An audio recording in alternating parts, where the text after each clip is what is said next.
Speech therapy का काम है।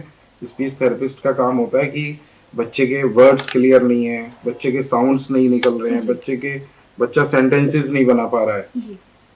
ठीक है, इन सब चीजों पर जो है स्पीच थेरेपिस्ट काम करते हैं। ऑटिज्म एक कोई ऐसी बीमारी नहीं है, एक ये डिसऑर्डर है जिसमें कि मेंटल और फिजिकल भी थोड़ा सा इसमें इन्वॉल्व होता है बच्चा। नमस्कार, स्वागत है आप सभी का एचबीएन न्यूज में और मैं हूं आपके साथ तनु पांडे। आज हमारे साथ स्टूडियो में मौजूद है प्रशांत कुमार सर। तो पहले मैं तो आपका धन्यवाद करना चाहूंगी कि आपने अपना कीमती समय हमें दिया। मैं चाहूंगी कि सर आप अपना परिचय हमारे दर्शकों को बताएं। नमस्कार, मेरा नाम डॉक्टर प्रशांत कुमार, मैं ऑक्यूपेशनल थेरेपिस्ट हूँ। मैं क्रॉसिंग रिपब्लिक गाजियाबाद से हूँ। सर मैं पहला क्वेश्चन तो मैं आपसे ऑक्यूपेशनल थेरेपिस्ट की सबसे ज्यादा समस्या क्या है? किस तरीके के मरीज आपके पास सबसे ज्यादा है, तो जिसकी कॉमन प्रॉब्लम है? अभी हमारे पास जो सबसे मेजर प्रॉब्लम जो लेकर आ रहे हैं लोग, वो है कि बच्चे हाइपर एक्टिव हैं, बच्चे सोशल नहीं हैं, बच्चों के बिहेवियरल इश्यूज हैं, बच्चे अग्रेसिव बिहेवियर बहुत शो कर रहे हैं एंड टेंट्रम्स बहुत शो कर रहे हैं एंड अटेंशन की बहुत कॉमन प्रॉब्लम है। बेसिकली इसका नाम अगर मैं देना चाहूँ तो ऑटिज्म सबसे बड़ी प्रॉब्लम इस समय जो है निकल के आ रही है। ऑक्यूपेशनल थेरेपिस्ट आजकल बच्चों में हम काफ़ी देखते हैं कि ऑटिज्म की बहुत प्रॉब्लम, जैसे अभी आपने बोला भी कि इसके सबसे ज़्यादा मरीज आते हैं, तो हमारे दर्शकों को बताइए कि ये क्या है और इसका इलाज कैसे कर सकते हैं?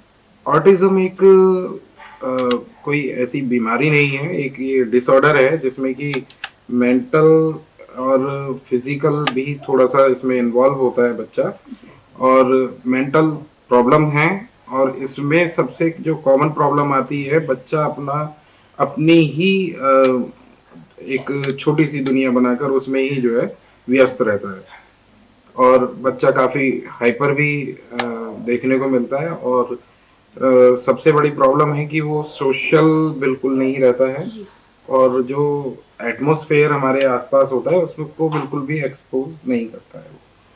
तो सबसे बड़ी प्रॉब्लम तो बच्चे पेरेंट्स जो है वो यही लेके आ रहे हैं कि सर ये एक जगह बच्चा जैसे टिक कर बैठता नहीं है, सिटिंग टॉलरेंस नहीं है उसमें, और सर बच्चा आई टू आई कांटेक्ट करके बात नहीं करता है, और जी देन कि सर इसको बोलने में भी बहुत इश्यूज हैं, हमारी कमांड को फॉलो नहीं कर रहा है, ये सारी चीजें।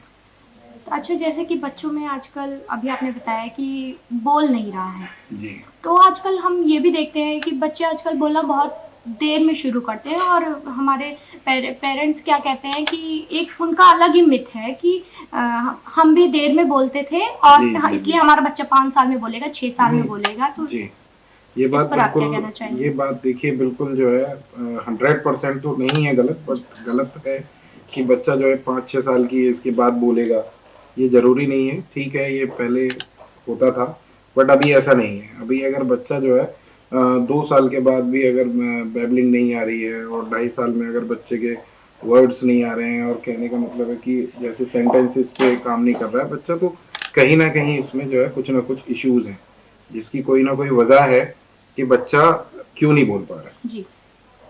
ये सर। इससे ही मैं आपसे रिलेट करूंगी एक क्वेश्चन एक और कि स्पीच थेरेपी और ऑक्यूपेशनल थेरेपी में क्या अंतर है? ऑक्यूपेशनल थेरेपी एक तरीके से जो बच्चों पर काम कर रहा है, वो उनके बिहेवियर पे, सेंसरी इश्यूज पर, उनकी हाइपर एक्टिव जो बच्चे होते हैं उन सब चीज़ों पर, देन फिजिकल जो है जो प्रॉब्लम्स होती हैं उन सब पर काम कर रहा है। स्पीच थेरेपी का काम है, स्पीच थेरेपिस्ट का काम होता है कि बच्चे के वर्ड्स क्लियर नहीं है, बच्चे के साउंड्स नहीं निकल रहे हैं, बच्चा सेंटेंसेस नहीं बना पा रहा है।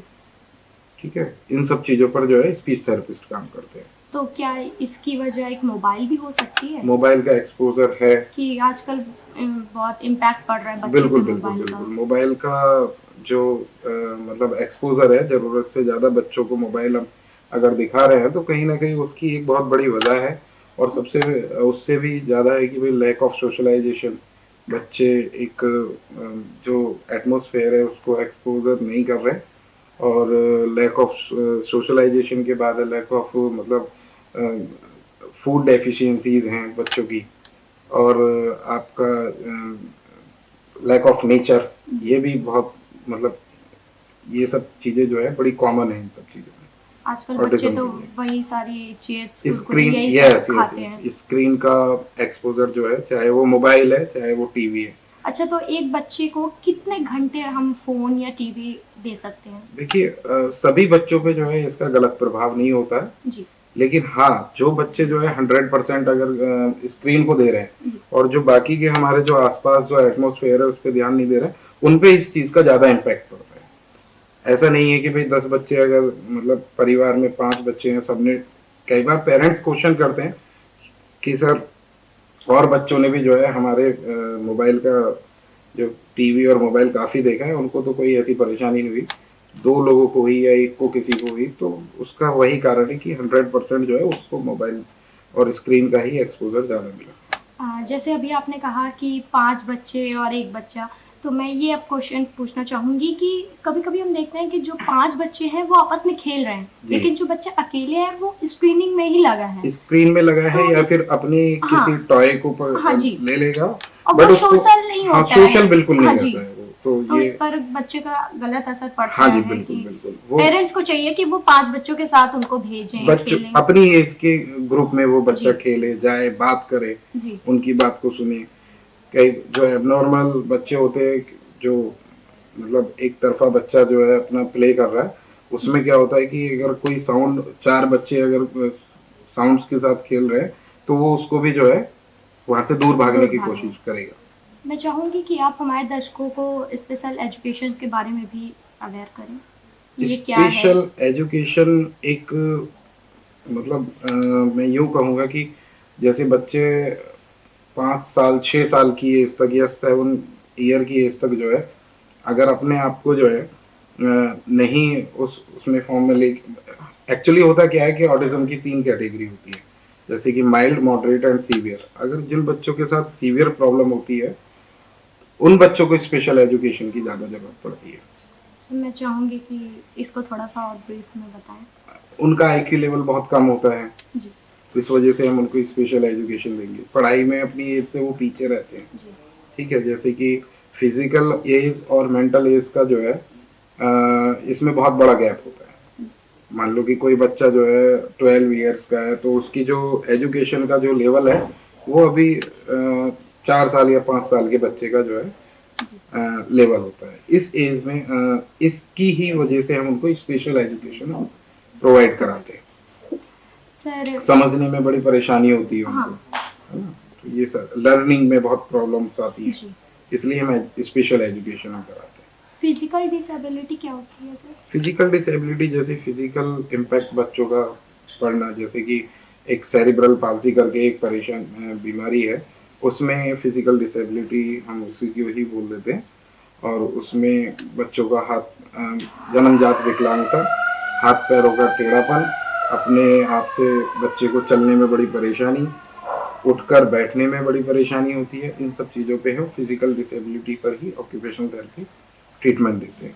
सर ऑटिज्म क्या है और ये किस टाइप का, तो इसकी कोई रेंज भी होती है? हाँ, जैसे कि मैंने बताया कि जैसे बच्चा, कोई छोटा बच्चा आता है तो उसके कॉमन इश्यूज होते हैं कि जैसे बच्चा आई कांटेक्ट नहीं कर रहा है जी, बच्चा एक जगह टिक कर नहीं बैठ रहा है, बच्चा जो है हमारी कमांड को फॉलो नहीं कर रहा है, बच्चा अपने नेम रेस्पॉन्ड नहीं कर रहा है। सबसे कॉमन प्रॉब्लम होती है बच्चा अपने आप को नेम रेस्पॉन्ड नहीं करना, उसी से ही थोड़ा थोड़ा पेरेंट्स जो है जज करना शुरू करते हैं। देन अगर जितना जल्दी अवेयर हों पेरेंट्स, तो उतना जल्दी इन सब चीज़ों से बच्चे बाहर भी निकल के आते हैं, सर ठीक भी होते हैं। क्या मतलब किस सिचुएशन में ऑक्यूपेशनल थेरेपी सबसे अच्छी मानी जाती है? देखिए, इसमें तो मेंटल रिटार्डेशन के भी पेशेंट और अपना फिजिकल डिसेबिलिटी, दोनों दोनों ही पेशेंट पर काम किया जाता है। हाँ, बेसिकली ऑक्यूपेशनल थेरेपिस्ट का काम होता है कि activities of daily living, ADL पर काम करना, बच्चे को जो है डिपेंडेंट से इंडिपेंडेंट जो है बनाना। सर अच्छा, जैसे थेरेपी है तो क्या ये बड़ों और बच्चों में सेम होती है या अलग अलग? नहीं नहीं नहीं, ये तो बच्चे का ट्रीटमेंट प्रोटोकॉल अलग होता है, बड़ों के लिए एक अलग कैटेगरी होती है इसमें। ऐसा नहीं है कि जो है दोनों का सेम होता है। हम इसको कितने जल्दी से जल्द सीख सकते हैं? हम ऑक्यूपेशनल थेरेपी अगर हम शुरू करते हैं तो उसमें कितना टाइम लगता है?